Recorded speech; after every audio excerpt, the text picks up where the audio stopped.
conferencista é Júlio Pompeu, mestre em Direito e doutor em Psicologia.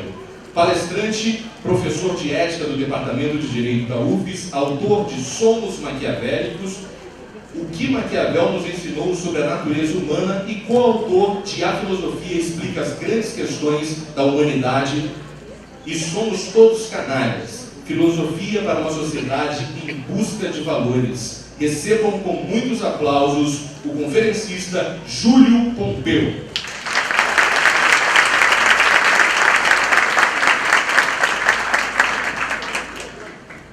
Olá!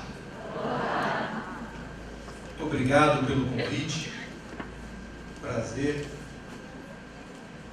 O currículo já avisa, né? Eu sou professor, mas estou afastado da sala de aula. Isso me deixa numa situação de crise de abstinência, de tal maneira que eu não posso ver um monte de gente olhando para a minha fuça, que eu me empolgo. Nosso tema: educação e risco social. Tem uma coisa, eu não sei se você já reparou, mas assim, quando a gente vai elencar os problemas da nossa sociedade, segurança e educação estão sempre lá. Não sai, top 10. Talvez, se for olhar em retrospectiva histórica, a educação apareça mais do que segurança. Eu nunca vi numa campanha política alguém dizendo que educação, isso não é problema, tá, se dane a educação, nossos problemas são outros. Nunca vi. Nunca vi. Da boca para fora, a gente fala o tempo todo que educação é importante. Mas tem mais um monte de coisa que a gente fala da boca para fora. E a gente, eu estou dizendo sociedade mesmo, é a galera. A gente diz que honestidade é importante. Deixa sem conta no chão para você ver o que acontece. Com endereço. Por favor, devolver. Quando devolvem, vira matéria de jornal. Se bobear, pauta nacional. Olha, largaram. Não é? A gente fala que precisa de renovação da política, mas quando vai olhar quem está na frente, ninguém novo. Não é assim. Entre o que a gente fala e o que a gente faz, tem uma distância muito grande. Muito grande. Inclusive na educação. Fala-se da boca para fora, mas de fato, conectar educação com condições de possibilidade de ter futuro, isso não está no DNA, isso não está no sangue, isso não está na cabeça das pessoas. Associa-se educação muito mais a conjunto de procedimentos protocolares que atravancam a sua vida para te dar um diploma. É diferente. É diferente. Eu não fiz as contas de cabeça quanto tempo eu dou aula, calcula aí. Desde 91. 91 não, desculpa. 96. 91 foi quando eu comecei a graduação. 96. E eu encarava o seguinte, vê se você já não passou por isso. Eu chegava, está dando aula, está tudo bem. O aluno gostava da aula, então ele estava lá. Então ele não reclamava, então ele achava que até aí, poxa, show de bola, estou gostando, é um passatempo legal. Volta e meia alguém estava cansado, dormiu, não acordava, porque está aproveitando o tempo dormindo também. Não deixa de ser uma forma de aproveitar. Aí chegava o dia da prova. Na véspera o aluno, vem cá, cai o quê? Eu falei, toda a matéria até aqui. Né? Fechar na aula de hoje, que aí fica mais fácil para você. Né? Tá, professor, mas assim, de tudo, o que é mais importante? Eu falei, deixa eu te explicar um negócio aqui, sabe o que é? É que tem muito assunto para tratar na disciplina.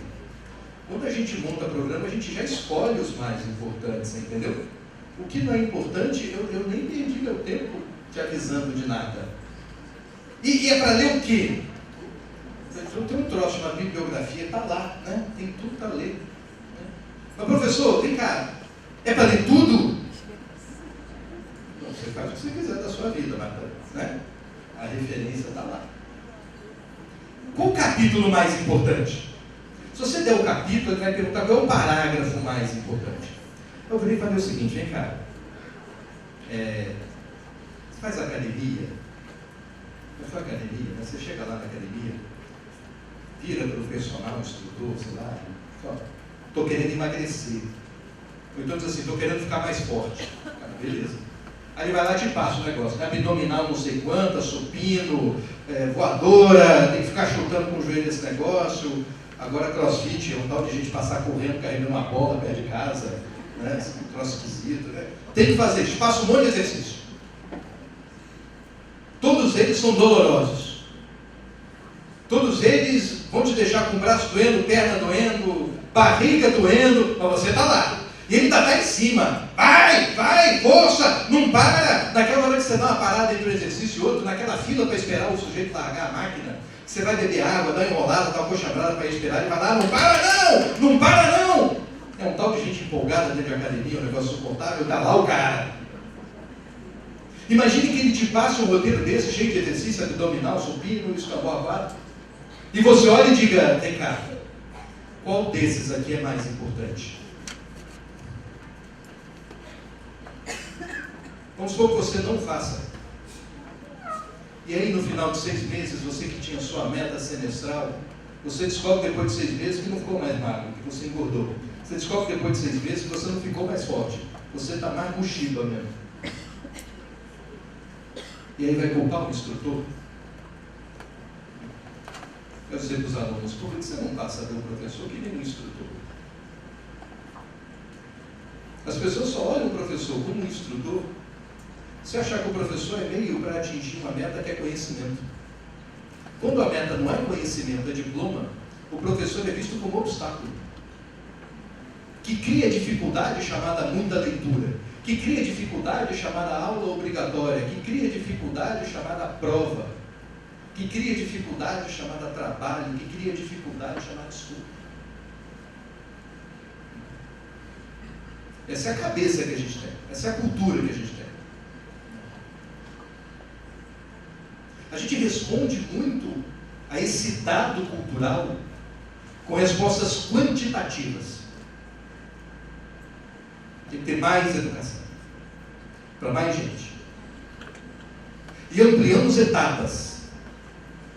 Olha, já que ele não aprendeu muito bem no ensino superior, vamos botar alguma coisa depois, em educação continuada, para ver se ele aprende na próxima. E vai estendendo. Né? E vai estendendo. Como se você trocando de academia e saindo da malhação tradicional, indo do crossfit, você indo correr na praia, de correr na praia e ir para a natação, como se a sucessão é que fosse dar resultado, quando nenhuma delas dá resultado, você não se engajou em nenhuma. E você só vai se engajar se você perceber o significado que isso tem. Então o nosso problema é cultural no final das contas. É cultural. Vou botar um ponto aqui e contar uma história para vocês. Se é cultural, que cultura é essa que a gente tem que transformar? Tá, o que a gente faz na educação então? Como é que a gente reduz esse abismo? Que quanto mais baixa a classe social, quanto pior a situação socioeconômica, mais a certeza de que a educação não é um caminho está consolidada. É triste isso, mas é um fato. É um fato. Em 2015 o Estado fez uma pesquisa, está no site do Instituto Jones, tentando entender, entre outras coisas, causa de evasão escolar. Nas áreas mais violentas, por um dado básico. Um pé que o menino bota para fora da escola é um pé que aproxima de crime. É um pé que aproxima de muita coisa ruim na vida. Beleza. Uma das causas que mais aparece de uma evasão do ensino fundamental 2. Eu quis. Fui eu. Primeiro chama atenção que no Fundamental 2 a criança decida sobre a própria existência. E segundo, o volume do dado é grande, é a maior causa. Alguns sabem que tem que trabalhar, tem que constituir família e tal, mas o eu quis ganha desses todos. Ganha daquelas condições econômicas que a gente sabe que dificulta a vida. São óbvias. Situação econômica, você tem como bolar a solução econômica. Mas aqui, ó, situação cultural é difícil. Por que quis? Por que ele não viu? Por que ele não viu futuro na escola? Por que ele deixou de acreditar na escola? Por que ele deixou de acreditar nele mesmo? Hoje a gente fala do mundo e na hora de adjetivar a gente diz que o mundo contemporâneo é uma modernidade líquida, fluida, enfim. A gente vai dando nomes aí, atributos físicos para tentar descrever o mundo em que a gente vive. Pois bem, talvez tenha uma pista aí da ordem do problema que a gente tem nas mãos. Eu vou contar uma história. Anos 30. Calma que não é tão detalhada assim, eu salto dos anos 30 para agora. Mas, né? Anos 30. O que era o Brasil dos anos 30? O que era o mundo dos anos 30? Uma economia em que, se você olhasse fachada de qualquer grande empresa, até na estética, até nos prédios, ela tem cara de ser feita para durar para sempre. No banner, costumava ter valores do tipo tradição, solidez, confiança. É a ideia de que nada vai mudar.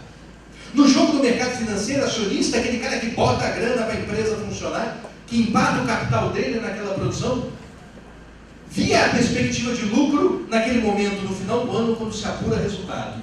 E a frase que se transmitia com a ideia de tradição, confiança e solidez é a seguinte: meu irmão, a gente fez isso durante esse ano, teve esse lucro aqui.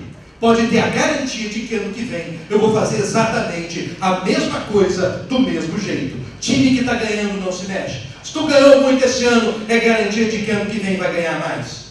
A oscilação das empresas vinha quando mudava o comando. Não sei se esse cara vai seguir a mesma linha na empresa. Vai que ele quer inovar. Se inovar, eu não tenho mais garantia nenhuma de que mais tarde as coisas vão dar o resultado que deram, que daqui a um ano eu vou ganhar a mesma coisa que ganhei com o meu dinheiro empatado ali. Esse era o grande risco. Pensa quanto tempo você passa no teu trabalho, ou pensando no trabalho, ou falando no teu trabalho. É muito tempo. E por isso o mundo do trabalho e a cultura criada no mundo do trabalho afeta e muito a nossa vida, para tudo, para tudo. E o mundo do trabalho dizia: aqui não se mexe, aqui é o lugar em que a gente faz o mesmo sempre. E no lugar em que se faz o mesmo sempre, o cara que é valorizado são os mais velhos, são os que estão há mais tempo fazendo o mesmo sempre. E portanto você tinha de outro lado uma sociedade que respeitava os idosos como pessoas de sabedoria, pessoas que tinham o que dizer sobre a vida, porque a vida que ele viveu, eu tenho a expectativa de que seja a vida que eu vá viver, porque nada muda na produção e nada na vida parece mudar tanto assim, de tal maneira que as pequenas lições dos seus mínimos detalhes dadas pela minha avó e pela minha bisavó, provavelmente vão valer para mim. Olha que coisa. Minha irmã pequenininha, e minha avó chegou para ela e disse, ela tinha uns 7, 8 anos, começava aquela brincadeira de estar junto do menino. Aí minha avó chega e chama e diz: minha filha, quando eu for pensar no homem para ficar com você, pense em alguém bacana, alguém amigo, vê se ele tem a cabeça no lugar. Tadinha da mim. Ela, papo estranho para ela. Tempos depois eu ouvi uma avó orientando também a neta. Já não era mais minha irmã, só cena que eu presenciei na casa dos outros.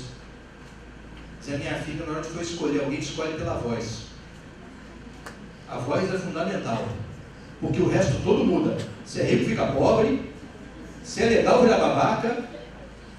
Tudo muda. Agora a voz não muda. Se você não suporta escutar a voz agora, imagina 10, 15, 30 anos escutando. É insuportável. Veja como os critérios vão mudando.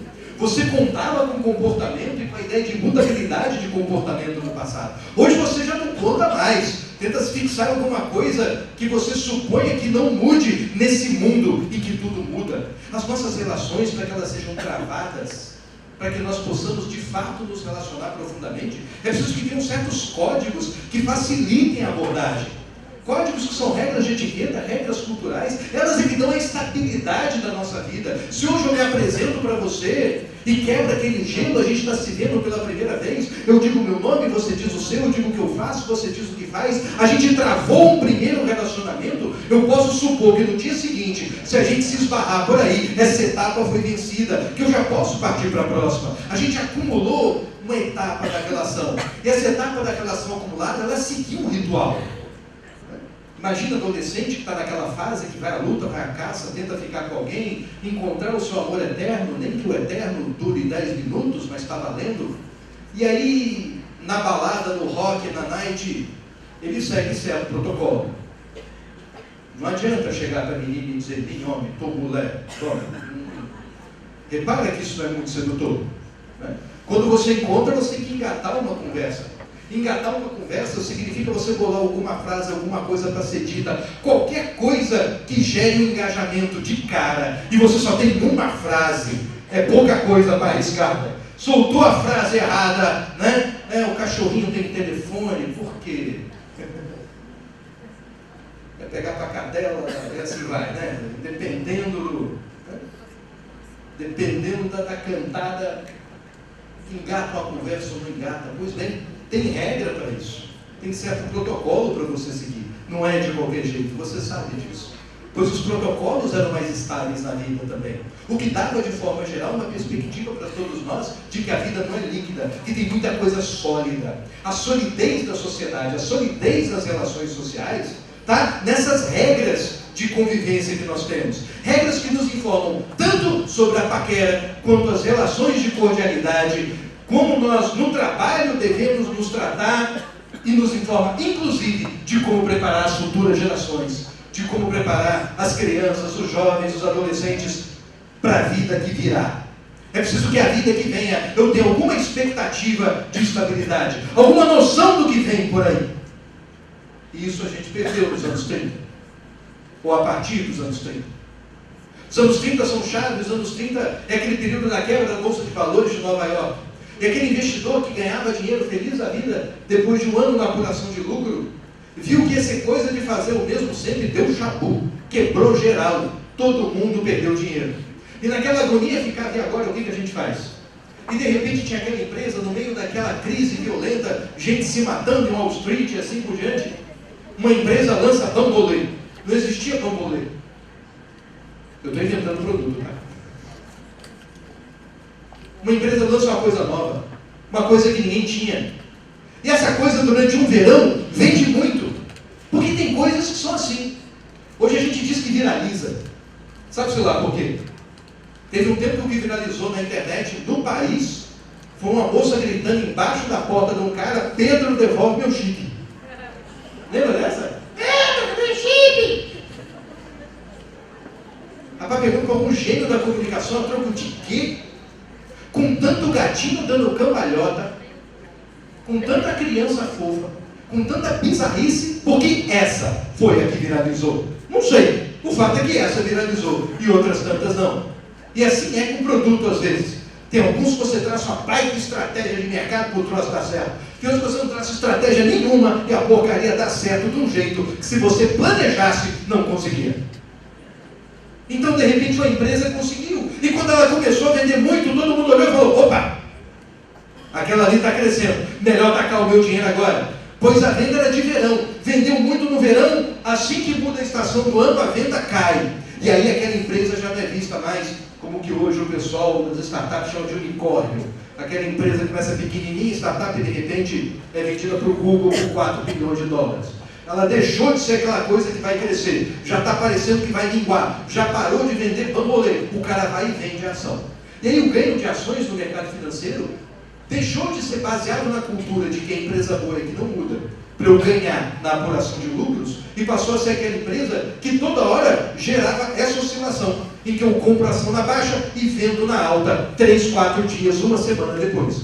Nada de ganho de longo prazo, só ganho de curto prazo. A cultura de Wall Street mudou. E com a mudança da cultura de Wall Street, mudaram as empresas, mudou o mundo do trabalho. E aquele lugar onde os valores eram tradição, confiança, solidez, mudou. E passou a ser inovação. Inovação. Onde o cara que era o cara, era o mais velho, deixou de ser o mais velho. Não é mais o cara que tem conhecimento, é o cara que tem potencial. E olha como no mundo nós trocamos certos substantivos por outras palavras, algumas são adjetivos, outras são substantivos, mas sempre com o sufixo dade. O que é o dade? Outro dia eu estava vendo o Tite falando de jogador, ele tem muita jogabilidade. A seleção tem que ter defensabilidade. Tem que ter defesa, não? Não, defesabilidade. Importante no emprego é empregabilidade. Antes avaliava o conhecimento, agora é o potencial. Antes você entrava na empresa e a expectativa é de que fosse fazer carreira lá. Emprego é que nem casamento, um só para a vida toda. Nasceu, cresceu e morreu na empresa. Outro dia um amigo em São Paulo perdeu o emprego. Foi tentar ser colocado no mercado de trabalho. Entrevista com o Headhunter, todo mundo fez a mesma pergunta. Eu vi que você passou 6 anos na última empresa. Por que esse tempo todo? O que tem de errado com você? Você é uma pessoa acomodada? Virou defeito. Virou defeito. Outro dia eu vi uma palestra, tinha uma colega, em que ela falava das gerações. Sabe essa coisa? Geração X, geração Y. É uma palestra para gente do mercado de trabalho, gente de RH. O desafio do RH é lidar com as gerações X, Y, Z, cadáver e assim vai. Fui elencando cada um e explicando. Eu pensava lá no meu campo. Essa coisa de ter dado o nome de X, Y começou mal. Primeiro porque já pegou o final do alfabeto, chega rápido no Z. Porque essas culturas vão mudando e muito rápido hoje em dia. Segundo problema, como X e Y também estão associados à biologia, dá a impressão, para quem está ouvindo, de que entre uma geração e outra, houve uma mutação genética qualquer, que fez pessoas que antes valorizavam pessoas mais velhas, que valorizavam o mercado de trabalho, a estabilidade, passaram a amar a incerteza, a inconstância, a mudança, a transformação. E passou a fazer crer que o estagiário que está sendo contratado agora é quem dita como o raio da empresa vai funcionar. É ser meio ingênuo, não é não? Não é assim. A cultura inteira mudou. Na cabeça do cara que está sendo contratado, porque jovem é uma espécie de esponja, que ainda que não consiga formular em frases, teorias e conceitos o mundo que vive, absorve ele, reage, interage, vivencia e reforça o mundo que vive com uma eficácia que você que passou dos 40 já não tem mais. Não tem mais. Biologicamente ele está preparado para isso. O cérebro dele está equipado para isso, para aprender, para absorver, para mimetizar, para se socializar de boa. Não é? Você não. Você já passou. E assim o mundo se tornou essa coisa líquida, fluida, incerta. E aí, meu amigo, imagina pai para orientar filho, como é que eu falo de um futuro que eu não sei como vai ser? Como é que eu, professor, oriento o aluno se eu não sei como o futuro vai ser? O que ensinar quando não se sabe o que o futuro vai ser? Há 2 modelos de estrutura de ensino que a gente viu sendo criadas. Uma delas baseada na ideia de que o importante é o conhecimento em si. Von Humboldt, quando funda um modelo de universidade na Alemanha, que é copiado pelo mundo todo, se baseava nessa ideia. Universidade, por exemplo, é um lugar de erudição. Isso quer dizer o seguinte, eu não pergunto para você que pesquisa você vai fazer. Eu digo para você, pesquisa aí, produz aí. Se esse troço tem alguma conexão com o mercado de trabalho, eu não sei. Em alguns lugares, se você pergunta, mas para que isso serve, gera até indignação. Como assim para que serve? Tem um fim nele mesmo? Eu estudei filosofia. Primeira aula de filosofia, estava um professor dizendo: para que serve a filosofia? Não responda, eu respondo. Para nada. E aí vem aquelas caras assim de... Ainda bem que é primeiro dia de aula do primeiro período. Mas é para ser assim mesmo, emendava a professora. Porque a filosofia servir para alguma coisa é ser meio para um fim. A filosofia não é meio para fim nenhum. Ela é um fim nela mesma. um fim nela. Nossa. Outro modelo mais voltado para o mercado de trabalho dizia, não, a gente tem que preparar para uma profissão. A gente tem que preparar para um fazer. As duas hoje entraram em crise. Porque quando se fala em produção do conhecimento pelo conhecimento, é claro que tem um viés que diga o que vale a pena ser conhecido e o que não vale. Na incerteza sobre o mundo futuro, ninguém sabe muito bem dizer o que vale a pena ser conhecido e o que não vale. Tem disputa. Disputa. Quando vai falar de formação profissional, a coisa piora. Dá na mesma. Como é que eu preparo para o mercado profissional se eu não sei como vai ser o futuro? Talvez o nosso desafio qualitativo seja nós nos voltarmos para as pessoas mesmo. Independente de resultado, talvez aquela professora de filosofia no primeiro dia de aula tenha alguma razão, mas isso não vale só para a filosofia, vale para todo o resto. Talvez o pensamento utilitário, ele tem um problema, porque eu não sei o mundo que virá amanhã.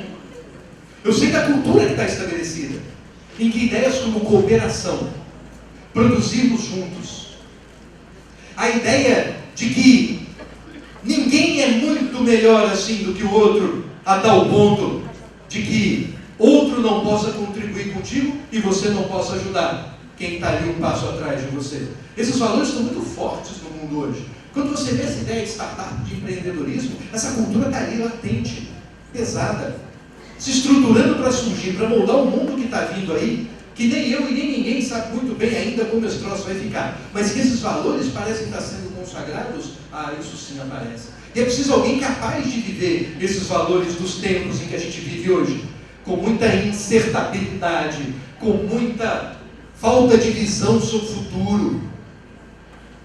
E há um sentimento, há uma espécie de preparação para a vida que é fundamental. E às vezes a gente talvez nós tenhamos estruturado boa parte das nossas regras de convivência ignorando isso. Que é angústia. Angústia. Conceito filosófico de angústia. Angústia é a incerteza. A incerteza sobre um mundo futuro. A incerteza sobre se o mundo futuro vai afetar você de forma a te alegrar ou te entristecer. É um conceito engraçado esse, para angústia. Porque angústia é diferente de tristeza. Tristeza tem objeto. Um amigo meu perdeu a esposa. Chegaram para mim e disseram, fulano está muito triste. Eu falei, você sabe que ele perdeu a esposa? Sim, mas ele está triste demais. Meu amigo, qual é a regra que mede a tristeza? Para saber se a tristeza dele é adequada ou não. Hoje é proibido ficar triste. Nesse mundo de inovação, a gente vendeu a ideia de que o bom são sempre os sentimentos positivos. Na palestra da manhã, foi dado o exemplo da mãe que chegou e disse, não sei, essa escola tem um problema, meu filho não está gostando. Mas quem disse que a educação tem que ser alegradora? Quem disse que na vida dá para ser feliz sempre? Eu rodei muita empresa dando palestra sobre felicidade, porque felicidade virou a tônica. O pessoal de RH ama. A empresa tem que ser um lugar feliz. Meu amigo, tudo bem, dá para melhorar e dar uma azeitada boa na relação, mas na infelicidade, eu acho que é pretensão demais, porque a ideia de felicidade está associada à alegria não sucedida de tristeza.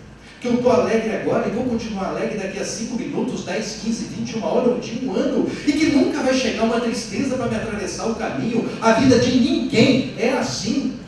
Ninguém, ninguém, não tem jeito. Mas nós vendemos a ilusão de que a alegria sempre é possível e de que todos os espaços da sociedade têm que ser alegradores. E assim, nós fechamos a cara para a tristeza e pegamos junto com a tristeza, fechamos a cara também para as frustrações, associando frustração à tristeza, frustração à expectativa não satisfeita, de tal forma que a gente ensinou que é ruim gerar frustração para as crianças e para os jovens. E fechamos a cara também para a angústia, para essa incerteza, que não é igual à tristeza porque não tem objeto. É justamente a flutuação da falta de objeto. Dou um exemplo para você não esquecer. Self-service. Vou eu no self-service, gordo que sou. faço planejamento estratégico do prato. Eu não sei se você sabe, mas a estratégia de self-service para vender bem é aumentar o tamanho do prato. Porque você paga por quilo, mas ninguém monta prato por quilo. Você monta por área ocupada. Eu sou do tipo que enquanto está vendo porcelana, eu estou tacando coisa. A boa estratégia é botar alface, a folha inteira. Não pega aquela picadinha não, pega a folha, porque uma só tampa pelo menos um quinto do prato, dependendo do tamanho dele. Hoje o modelo ideal de prato é volante de Kombi. Coisas difíceis de carregar. Aí estou eu passando em revista a tropa. Eu olho o que tem para comer. E aí planejo mentalmente o prato para evitar o exagero. Só que nessa que eu estou passando, quem eu vejo na minha frente? Feijoada. E quando eu vejo feijoada, meu estômago está, sabe, pulos de alegria. Nossa! Lembra da propaganda que tocava o interfone e dizia: oi, sou eu, seu estômago. Pois é, está o meu estômago ali, oi, sou eu, feijoada, velho. Perde tempo mais olhando esse negócio não, chegou, é feijoada, está aqui, velho. E é completa, tem rabinho e tudo, velho, é hoje. Só que eu sou fiel ao método, eu continuo, sigo, dou mais 2 passos. E quem eu vejo? Sushi. E meu estômago também se manifesta de forma muito positiva. Nossa, sushi, velho, aproveita, tem até a DOC. É sushi de rico, velho, vambora! E eu me vejo numa situação em que eu não tenho limitação material, eu posso comer ou sushi ou feijoada, tenho tempo para um e para outro, a vida está sendo muito favorável, eu tenho muitas opções de existência. Eu posso existir hoje comendo sushi, posso existir hoje comendo feijoada, mas eu tenho uma limitação existencial. Sushi é bom, feijoada é bom, agora sushi mais feijoada no mesmo raio de prato, não dá. É uma limitação existencial que eu tenho. Se alguém senta do meu lado com um prato desse, eu me sinto ofendido, eu mudo de mesa. Não rola, cara, não rola. Tem coisa que sozinho, beleza, juntou, dá treta. Sushi e feijoada é assim.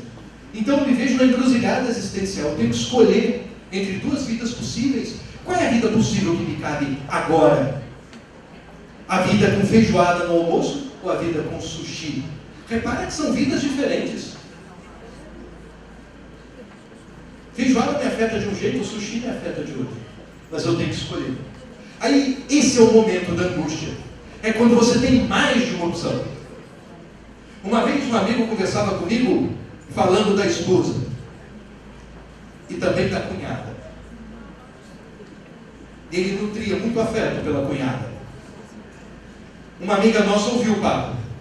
E depois, para não falar na frente dele, que era desagradável, ela falou só comigo: esse homem não presta, é tudo igual, não sabe o que quer.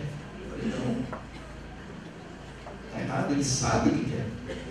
Não é não saber que te deixa angustiado, é saber o que quer. Ele quer a esposa, e ele quer a cunhada. E aquela prima de Linhares, se demole também. E ao mesmo tempo. Mas tem um problema, é que não dá. Ou não dá? Uma certa limitação aí, né? Então, você tem que escolher, não tem jeito.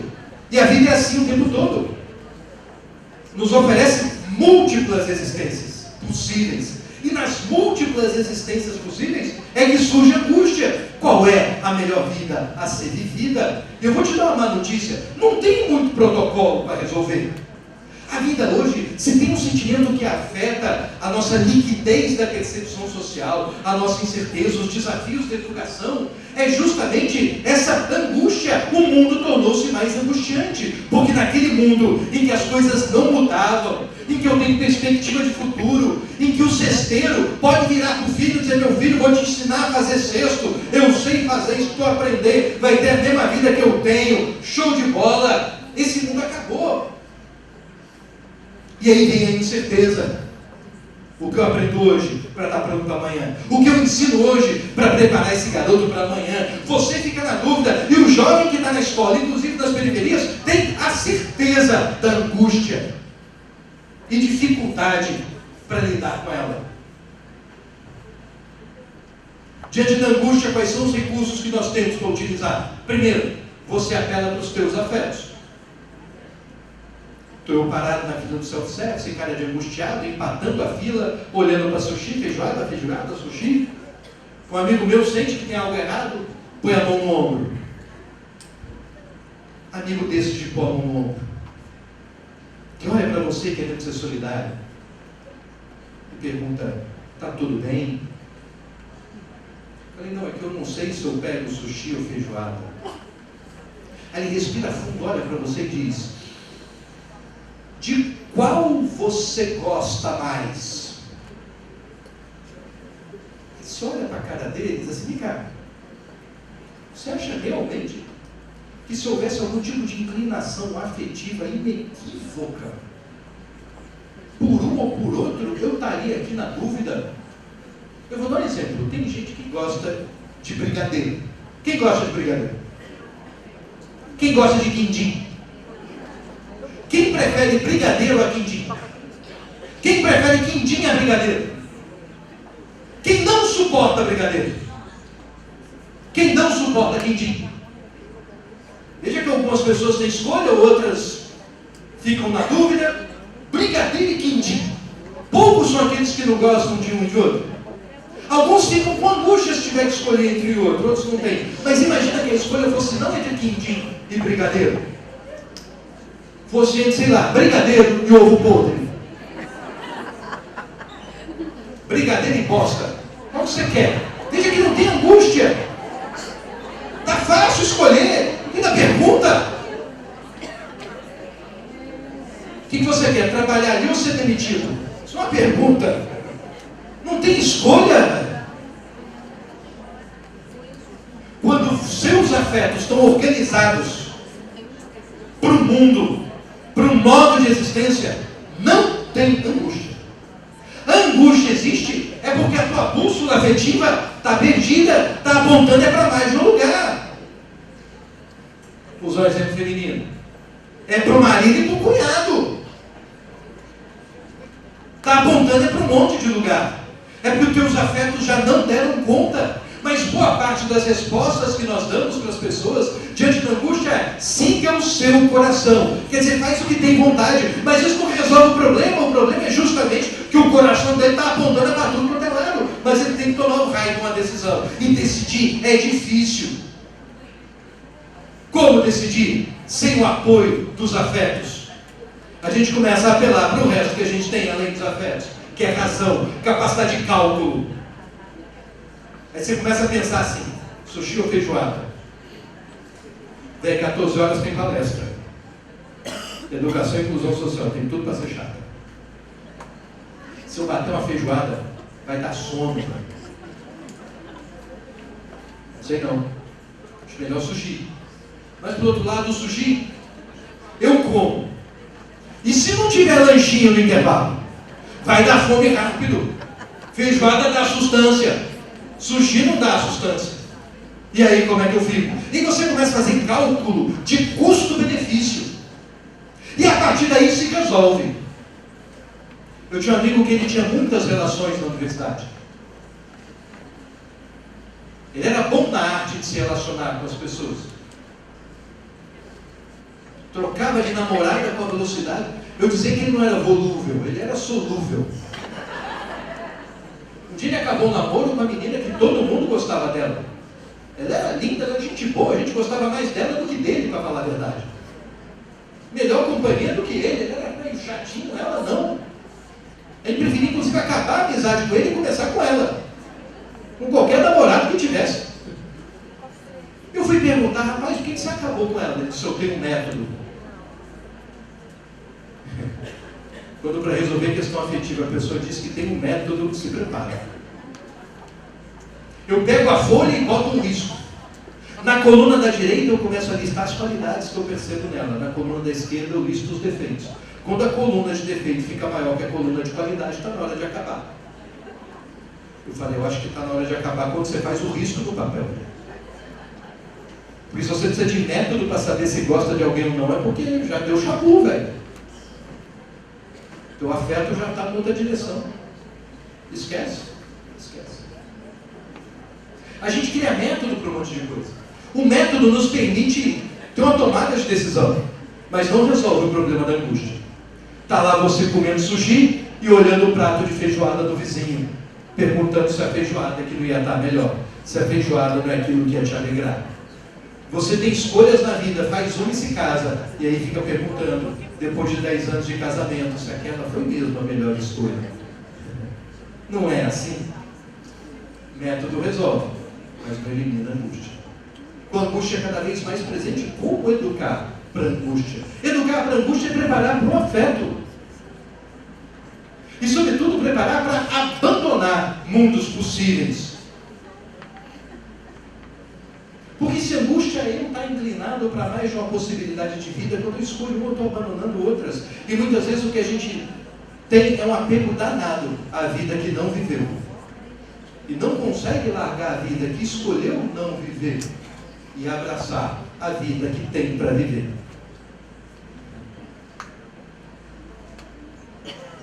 Tem um pensador que ajuda um pouco. É um pensador que na pedagogia raramente se ouve falar dele, mas que talvez devesse estar mais presente. Spinoza. Spinoza é um cara que fala de angústia. Spinoza é um cara que fala de alegria e tristeza, mas de um jeito diferente. Spinoza acha que cada um de nós tem uma espécie de energia vital. Ele chama de conatos. Energia vital. O aumento da sua energia vital, ele chama de alegria. A redução da sua energia vital, ele chama de tristeza. A alegria não é aquela coisa que te deixa mais potente, mais senhor de si mesmo. E a tristeza não é aquela coisa que te deixa meio borocochô, meio fraquinho. Alegria e tristeza, é isso, energia vital. O mundo se organiza na nossa frente de forma que a gente não controla. E cada mundo que se apresenta na nossa frente, ele aumenta a nossa energia ou diminui. Ele nos alegra ou entristece. E muitas vezes sem que a gente possa fazer nada por isso. Pois bem. Mas o problema é que a gente ama a alegria e detesta a tristeza. A gente quer felicidade, quer dizer tristeza nunca, alegria sempre. Então nós criamos estratagemas para fugir da tristeza e abraçar a alegria. Nesse mundo de angústia, o que a gente mais faz é saltar da alegria e da tristeza e oscilar em torno de incertezas. Foge da certeza da alegria e da tristeza e abraça as incertezas de mundos possíveis. A gente é craque nisso, né? Craque. De fugir do presente, fugir do instante. E de tudo que está no instante. Da responsabilidade de assumir as suas atitudes no instante. Faz besteira no trânsito? Ah, mas também o cara não deu seta. É raro ver um taxista, por exemplo, em que a culpa não seja do outro, quando uma barbeiragem acontece. Quantas vezes você no trabalho, a pessoa não te decepciona, não cumpre prazo, não faz o que tinha que fazer, e ele vem com 32 desculpas diferentes. Mas fulano não fez isso, fulano não fez aquilo. Faltou um sujeito nessa história. Eu. Já conversei com muito preso. Jovem encarcerado. Alguns eu pedia para contar a história. O que você está fazendo aqui? Como é que você veio parar aqui dentro? Tinha dois tipos de narrativa. Tinha uma narrativa em que o sujeito dizia: sociedade nunca me deu chance. Meu pai bebia, me batia. Minha mãe nunca ligou para mim. Sociedade nunca me deu oportunidade. As pessoas sempre me trataram assim, assado. Enfim. O policial só me prendeu para me sacanear. Repara que na história que esse cara conta assim, ele não é sujeito da história. Ele é objeto. Sempre tem alguma coisa fazendo alguma coisa da vida dele. Ele mesmo não faz nada. E tem aquele outro que conta a história assim: eu fiz, eu errei. Tem um cara que dizia: eu dei mole porque fui preso. Se pudesse fazer de novo. Mas esse cara é protagonista da vida dele. São dois discursos diferentes. Pode escrever. Esse cara que se assume como sujeito da própria existência tem chance de mudar. Se eu fiz da minha vida isso, eu posso tocar minha vida para outro canto. Aquele cara que se diz com a vida construída pelos outros, chance de mudança zero. Para fugir da tristeza, para tentar abraçar a alegria sempre, a gente incentiva um modo de pensar na educação familiar e escolar, muitas vezes, que incentiva as pessoas a fugirem das responsabilidades. E numa sociedade que não valoriza o esforço e o custo da educação, pela educação, ai de você, quando tenta chamar as pessoas para a vida no tempo presente, para assumir sua responsabilidade, para se assumir como sujeito da própria existência. O futuro é incerto, eu não sei o que vai ser dele, eu só sei o seguinte: se deixar levar pela maré o tempo todo, não leva você para lugar nenhum. Fica que nem aquele lixo boiando na onda da praia, que quando a onda bate leva para a areia, quando volta leva para dentro do mar de novo, e lá fica você, indo e voltando. Tem que ir com a direção, meu amigo. Tem que ter força de espírito para decidir. Condição de decidir. E só decide quem antes da decisão diz o eu, para a partir daí ter um decido. Quero, vou, posso. Confiança em si mesmo, que muitas vezes a educação mata. Joga para baixo, num sistema em que a educação passa por ranqueamento, passa por nota, e frustra, mas tem que preparar para a frustração.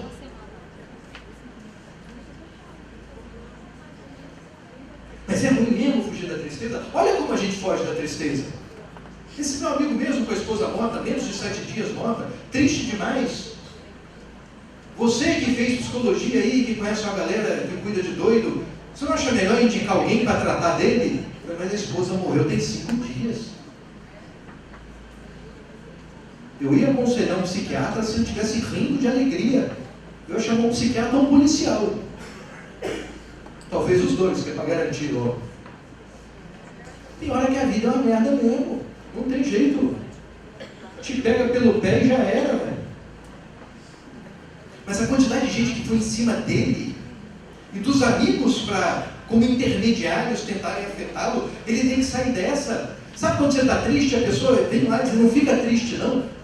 Como se tivesse um botão ou como se fosse uma escolha. Ah, realmente, não pensei nisso, estou triste, é só ficar feliz que está tudo resolvido. Pô, legal, se não fosse você para me dizer isso, pô, não é assim, velho. Te afeta e já era. Você não tem como escapar disso. Você não tem como escapar porque tenta. Há um custo de tentar. Quando a gente foge da alegria e da tristeza, diz Spinoza, nós abandonamos uma certeza afetiva e abraçamos incertezas. A incerteza sobre o mundo futuro, que em se confirmando me alegrará, eu chamo de esperança. A incerteza sobre o mundo futuro, que em se confirmando me entristecerá, Spinoza chama de medo. A gente troca alegria e tristeza por medo e esperança. Troca fácil alegria e tristeza por medo e esperança. Discurso de enterro. Discurso de enterro é sempre o mesmo. Passou dessa para melhor. Agora está no paraíso com os anjos.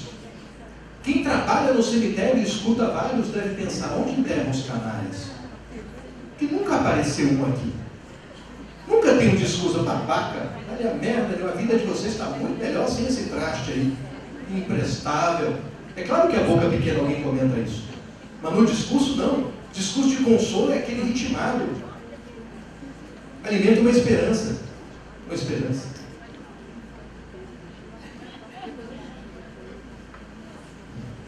Eu fui a 2 enterros de criança na minha vida. Enterro de criança é uma merda, cara, porque tem aquele enterro que você vai e você não conhece o mundo. Você está ali porque é amigo de alguém que perdeu alguém. Então no enterro está lá uma pessoa morta, tem um bando de gente triste, e tá a galera que está ali para dar força. Que não está triste. Mas tem que fazer de conta que está.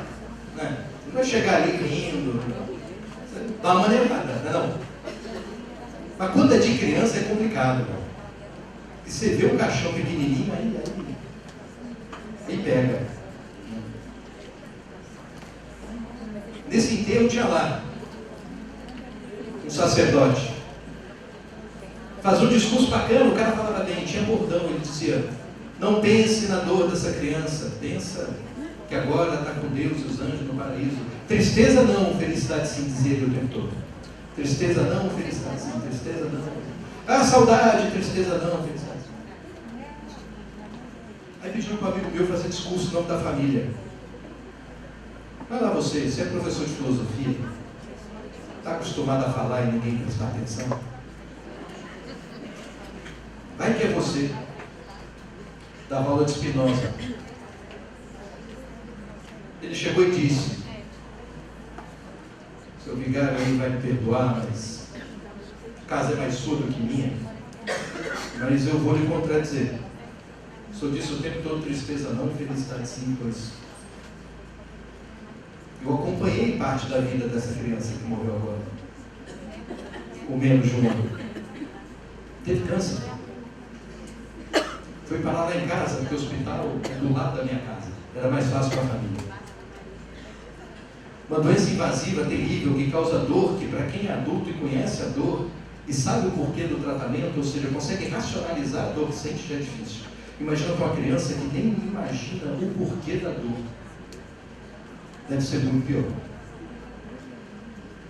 Não pense na dor dessa criança, pense nos momentos felizes. Eu não lembro de nenhum. E eu não tenho alegria nesse momento, é só tristeza mesmo. E não é só tristeza pelo que eu vi essa criança passar. Eu tenho também tristeza por tudo aquilo que essa criança não terá. Porque ela não terá o primeiro dia na escola. Essa criança nunca terá o primeiro amigo. Nunca terá o primeiro amor. Nunca terá o desespero na véspera da prova de trigonometria. Nunca terá o frio na barriga da primeira entrevista de emprego. Nunca, nunca, nunca. Fui listando aquilo que acontece na vida de todo mundo, mas não vai acontecer na dela, aquela criança, porque ela morreu. Eu não preciso te dizer o que aconteceu naquela igreja. As pessoas choraram, choraram. Choraram tudo que não tinham chorado até então. Mas o que a morte causa é isso mesmo, é tristeza.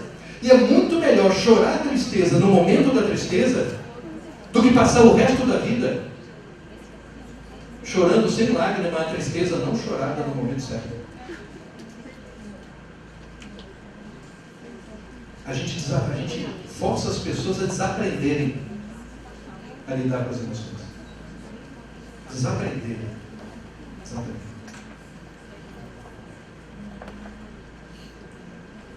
Tempos depois eu fui no outro. Muito triste. Também problema médico e tal. Mas outro dia, esse amigo meu, pai do menino que morreu, me deu a notícia. A esposa está grávida de novo. E a vida segue.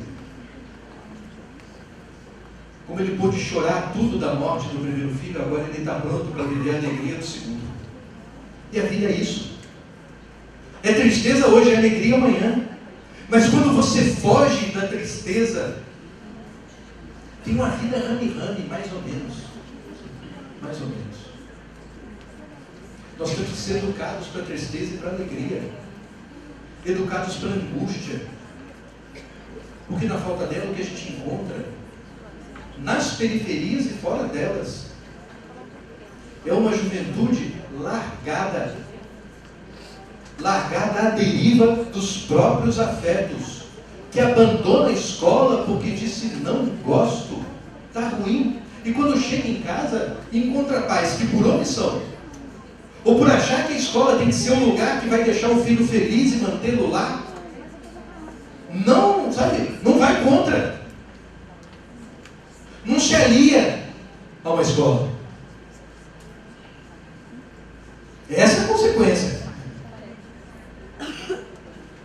É um dado fundamental para a exclusão social. Fundamental.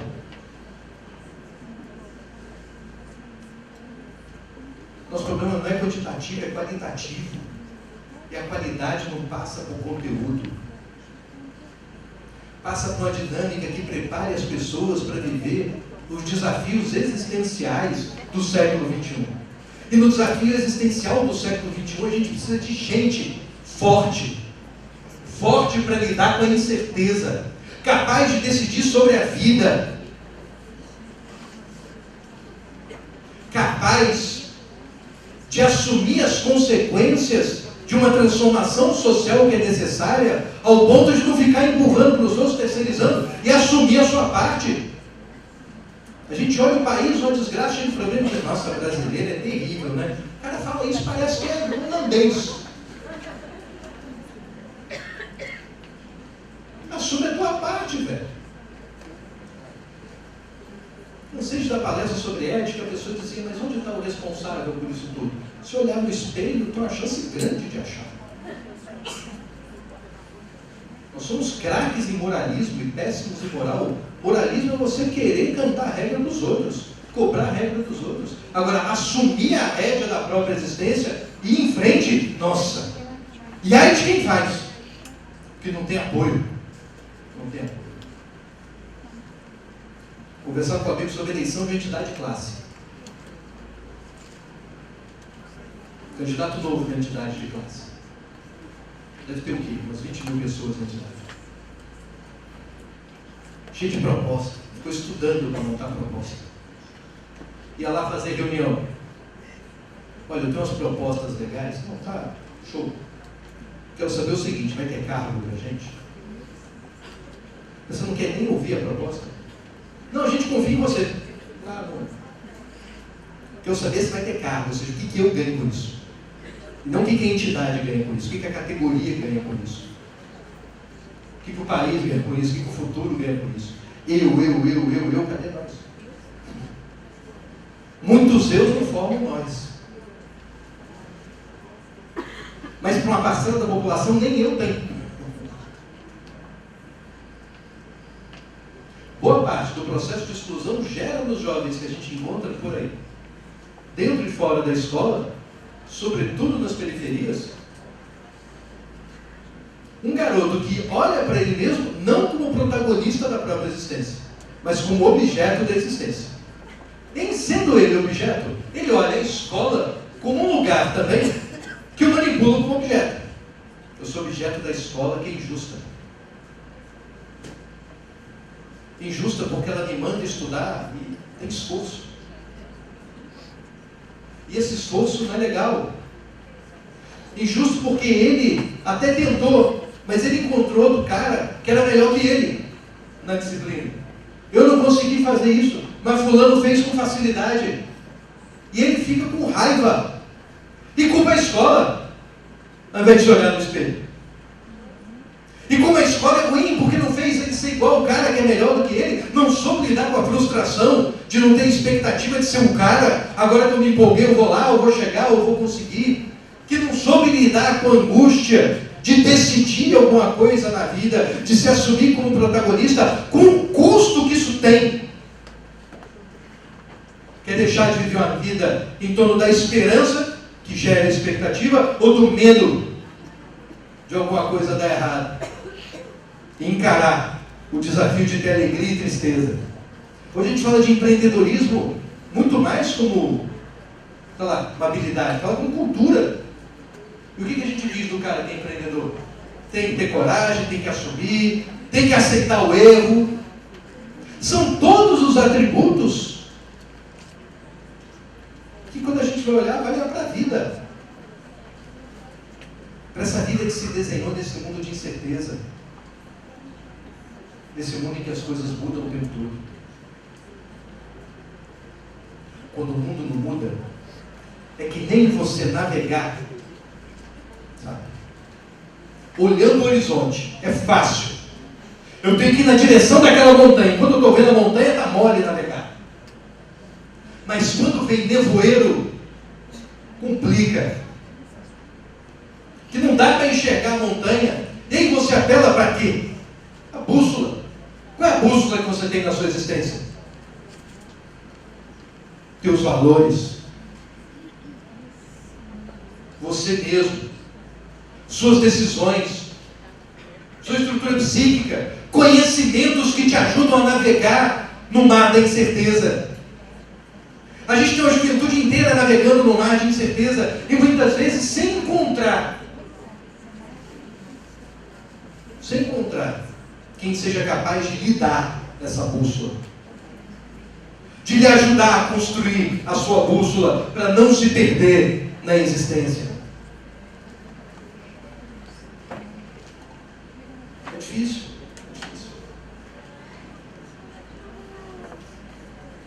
Vocês estão tristes? Fica não. Fica triste não. Eu sei que é angustiante dizer isso. Mas ao mesmo tempo,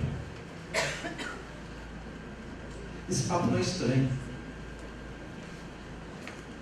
Ao mesmo tempo, não sou só eu, muita gente está dizendo isso. Muita gente está percebendo que esse mundo precisa mudar. Muita gente está vendo que a educação precisa rodar noutra base.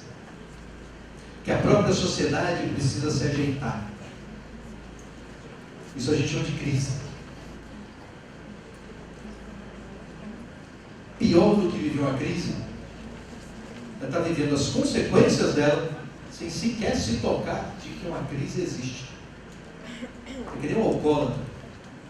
O primeiro passo para deixar o vício é olhar para si mesmo e dizer: eu sou alcoólatra. Porque enquanto nega, não muda. Não muda. A atitude de negação, está tudo bem. Por um monte de coisa a gente não fez ainda. Não assumiu. Eu acho até que a educação é quem está mais adiante disso. Atrapalha muito o nosso histórico político da educação. Porque a gente não tem uma política nacional. A gente tem várias. Cada governo lança a sua.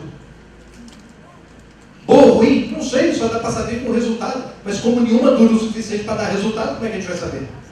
O papel, tudo faz sentido. E falta porque a sociedade não abraçou de fato, como algo importante. Parte do nosso desafio é esse. É catequizar a gente para a ideia de que a educação é importante. Foi uma pesquisa, a Fundação Perseu Abramo fez nas periferias de São Paulo. Queria saber sua perspectiva de educação.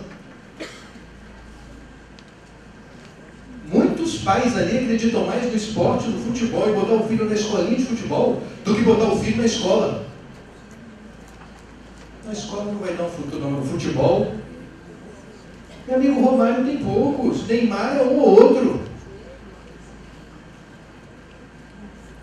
Um ou outro, velho. E quem ainda corre o risco de crescer bom de bola, ganhar muito dinheiro e não ter maturidade para tocar a própria carreira.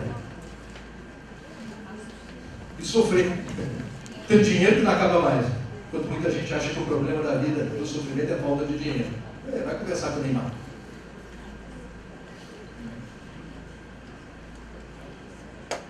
A gente tem consciência do problema. Outras áreas não têm.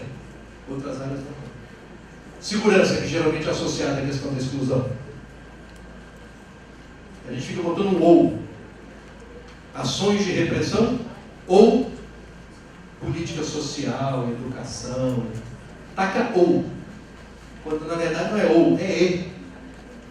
Ingenuidade é achar que sem polícia você resolve o problema da criminalidade. Mas a ingenuidade também é achar que só com polícia você resolve o problema social. Não resolve. E ainda estressa o policial que está na ponta. Rio de Janeiro dobrou a geoaposta, né? Botou exército. Quando botou, gravei uns vídeos. É bom você gravar antes para o problema acontecer, né? Fui contando a história do que ia acontecer. Não deu outra. Corre o risco de não resolver o problema, pior, agravar, morrer mais gente e ainda desmoralizar o exército. O seu exército não deu conta. Quem é que vai dar? E gerar mais desencanto ainda. E menos capacidade de mobilização.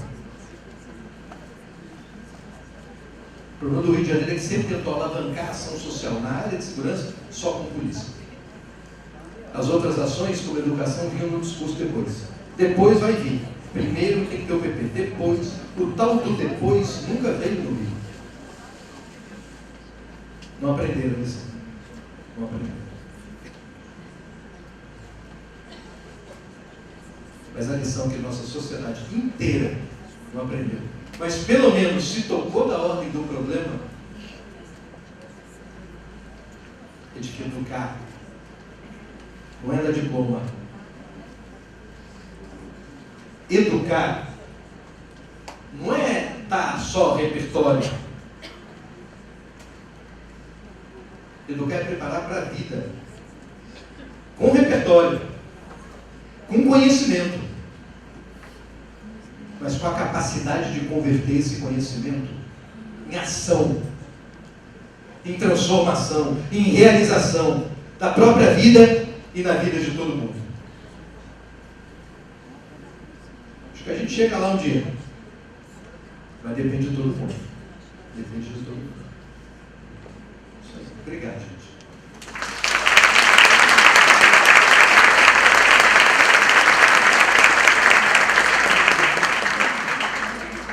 Me disseram que não tem perguntas.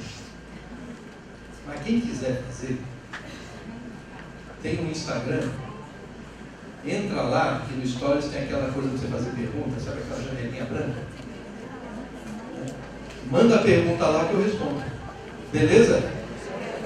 Pompeu Júlio no Insta. Beleza? Obrigado.